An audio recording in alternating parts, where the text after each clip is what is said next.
Hello everyone, তো চলে যাচ্ছি আমরা আমাদের প্ল্যানের উদ্দেশ্যে। কাল এক সপ্তাহ পর ফাইনালি আমাদের দেখা হলো পাঁচজনের।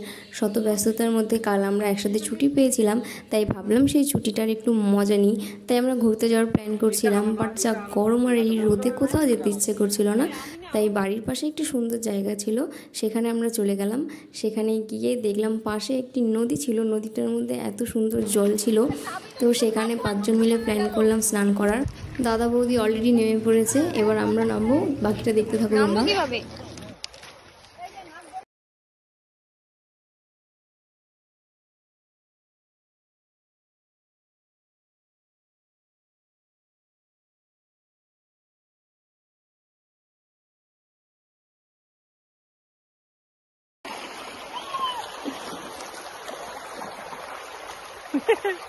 আজকে আসছি সবাই স্নান করতে নদীতে, হঠাৎ প্ল্যান 1টার দিকে।